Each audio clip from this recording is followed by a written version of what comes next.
Good day, everyone. Today's episode focuses on finding the net electrostatic force on a point charge. How do we do this if the 3 point charges are arranged not in a straight line? Find out, stick around, watch and learn.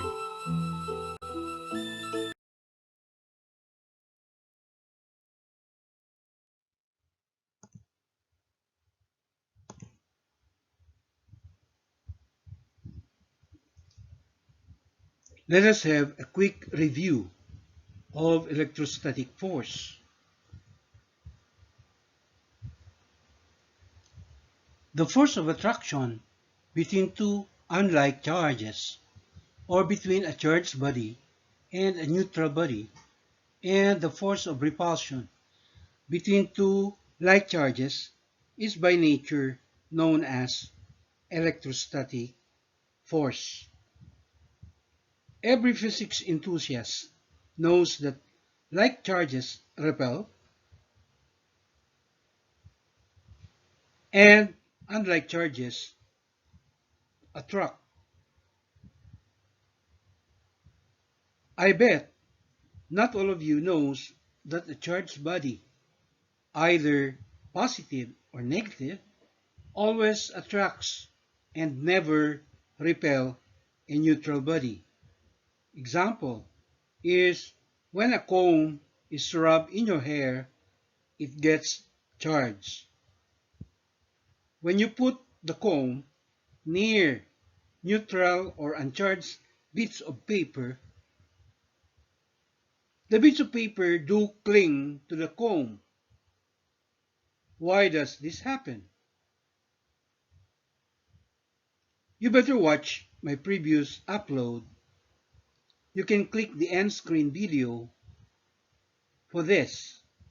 But for now, our emphasis is to use Coulomb's law in analyzing 3 point charges at rest but interacting with one another.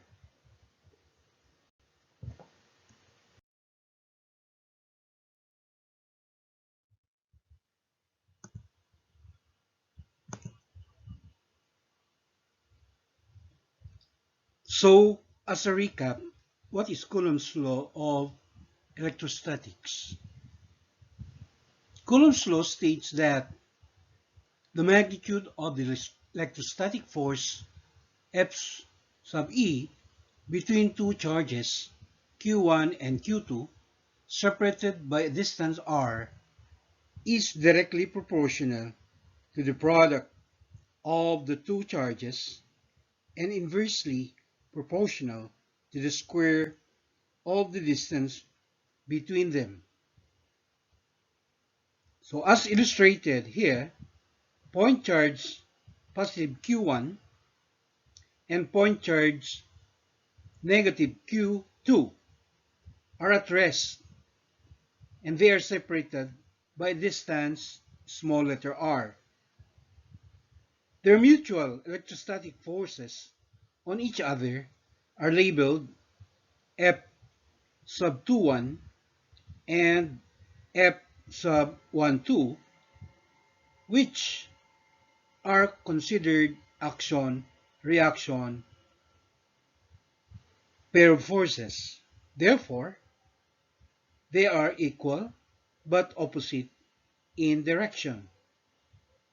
F21 is the attractive force exerted by charge negative Q2 on positive Q1, while F sub 12 is also the attractive force of charge positive Q1 on charge negative Q2. Alright? Coulomb's law is summarized in this equation.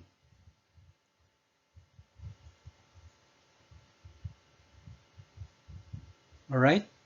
The force F, electrostatic force F,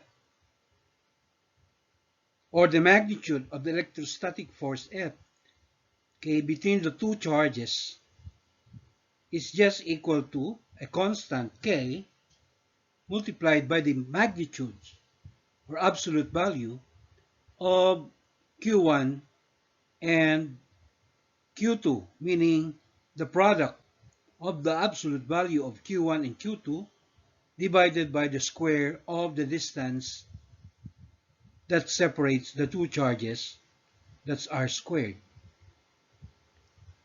The magnitude or the value of the constant k is 9.0 times 10 to the ninth power Newton meter squared per coulomb squared.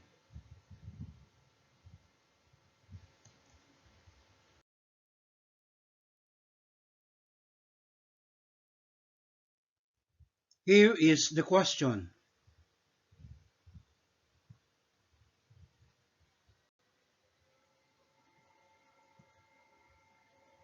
All right.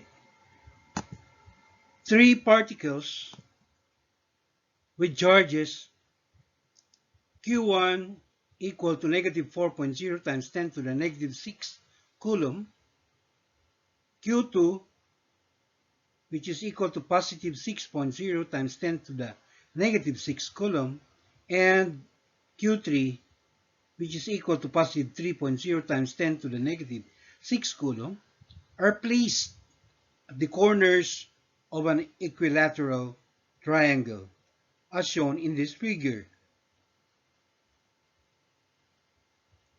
The equilateral triangle has sides of length 10 centimeters. The question is, what is the magnitude and direction of the net force acting on point charge Q3?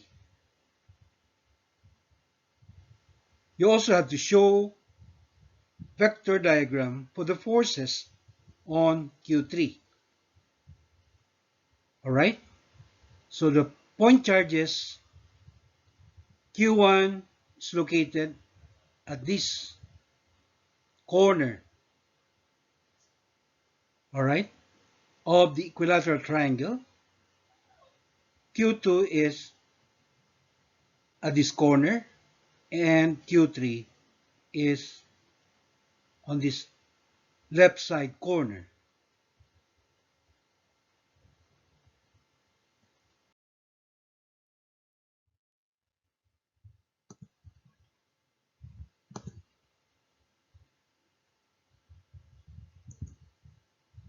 Alright, the 3-point charges have the following magnitudes and signs.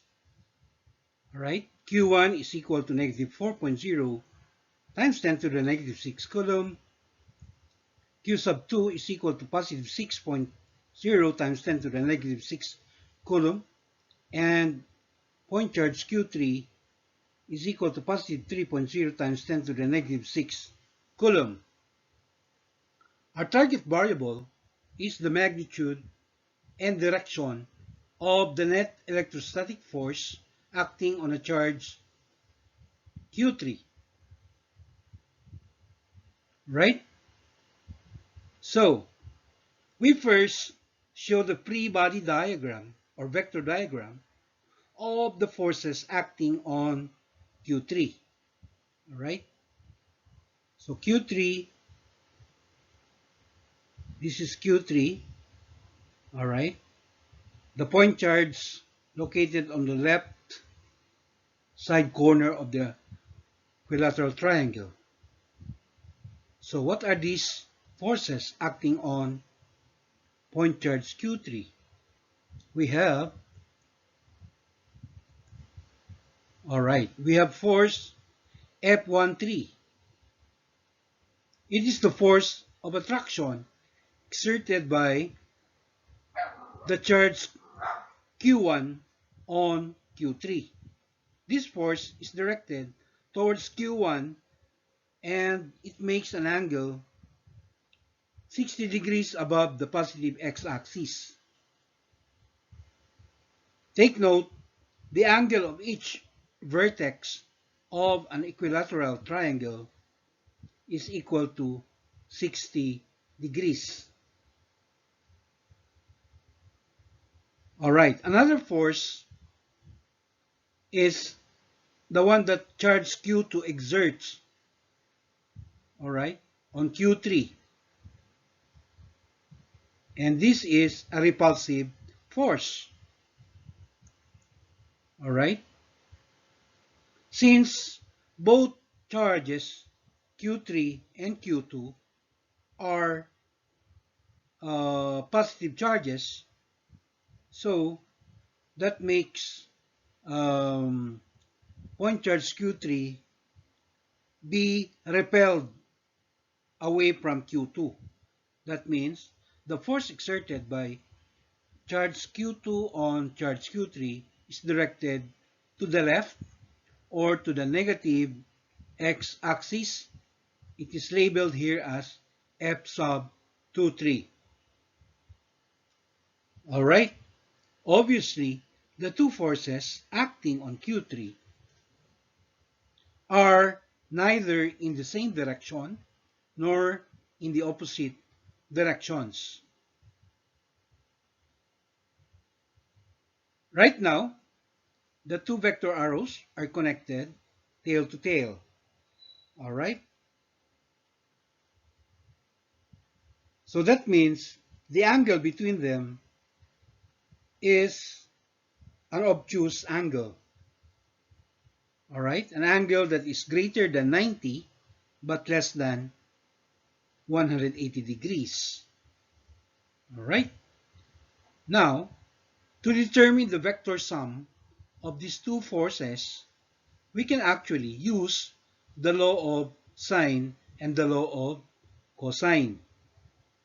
However, in this tutorial, we will use the component method. Alright?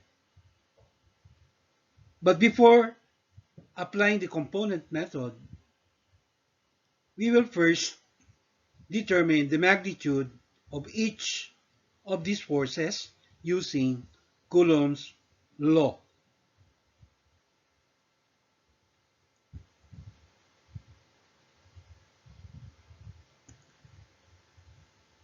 So, for the first force, F sub 13, alright, we have the following quantities substituted into the formula of Coulomb's law.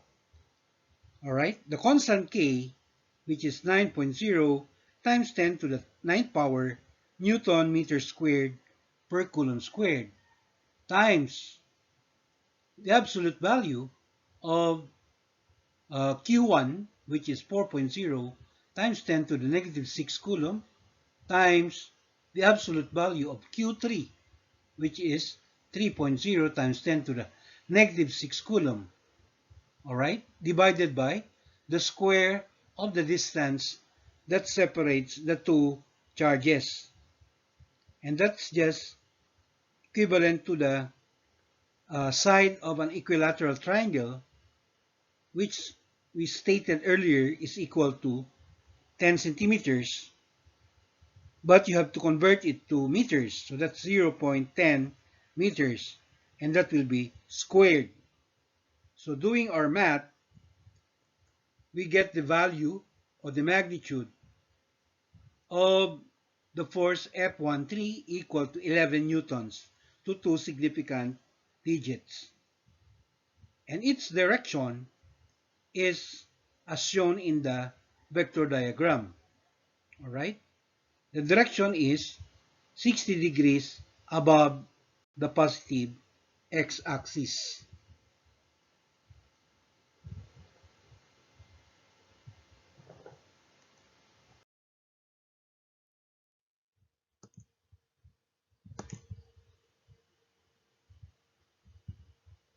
All right, for the force F sub 23, we have the following.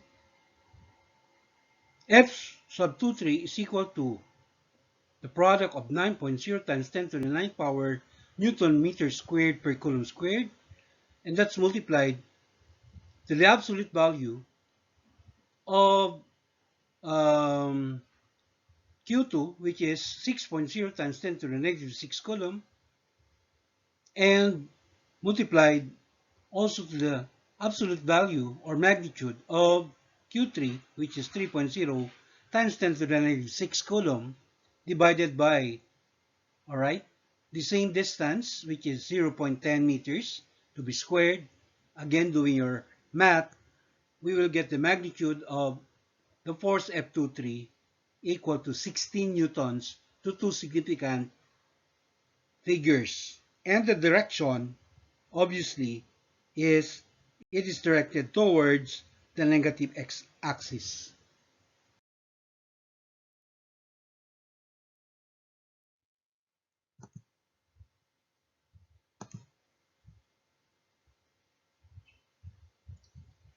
Moving on with our computations, we will now find the x and the y components of the two forces.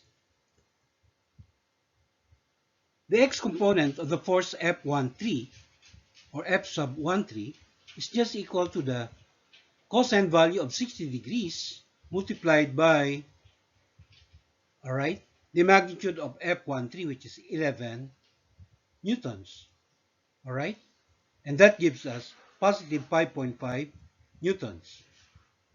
While the y component of F sub 13 is just equal to the sine value of 60 degrees, also multiplied to the magnitude of F13, which is 11 newtons, and we will get positive 9.5 newtons.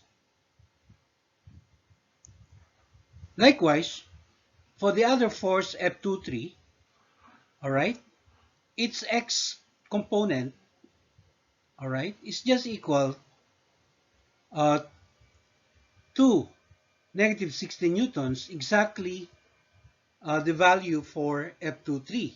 It has no y component. So we specify here that F sub 23 y, or the y component of F sub 23, is in fact equal to 0 Newton.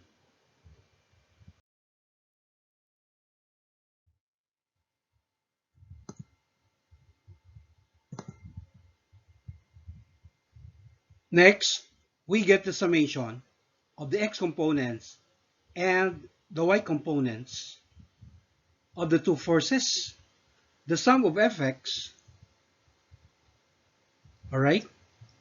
So we have that symbol, summation of fx, is just equal to, all right, the vector sum of f sub 13x and f sub 23x, or that is positive 5.5 newtons, all right, plus negative 16 newtons, or just minus 16 newtons. And that will give us negative 11 newtons as the summation of fx. And the summation of fy is just equal to positive 9.5 newtons. Now, we make another vector diagram to represent, all right, this summation of fx and summation of fy.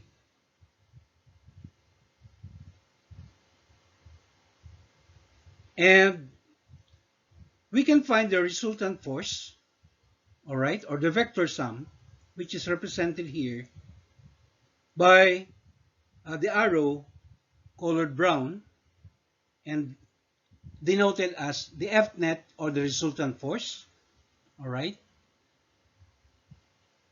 That is the vector sum of summation of Fy and summation of Fx. Its direction is described by the angle theta that it forms with the horizontal.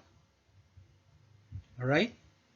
So we can determine the magnitude of this net force or resultant force, okay, using the Pythagorean formula.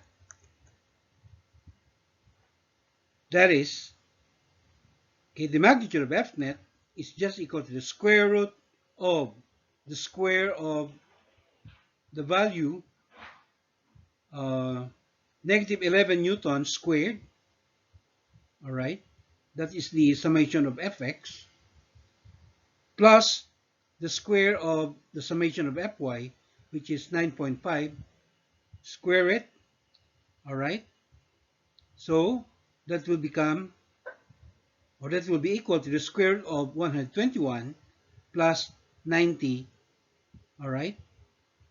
And simplifying, we will get the magnitude of the resultant force, or F net, which is 15 newtons. Its direction is already given here as 41 degrees above the negative x-axis. All right? How we got 41 degrees? Well, the angle theta, K, it's because we define the angle theta as, or is equal to, the arctangent of the opposite side in our drawing is 9.5 newtons. That is the summation of Fy. All right, divided by the summation of Fx, which happens to be the adjacent side. All right, and that is equal to 11 newtons. So doing our math, we will get the value for the angle theta equal to 41 degrees. That's why our final answer, okay, for the net force F net is 15 newtons directed 41 degrees above the negative x-axis. All right? So this is the net force that Q3 experiences, all right, because of the attractive force exerted by point charge Q1, as well as the repulsive force exerted by Q2 on Q3. In short, that is the combined effects of the attractive and the repulsive forces, okay, exerted by Q1 and Q2 respectively. And that concludes our tutorial for this episode. All right? Till our next video tutorial, inshallah.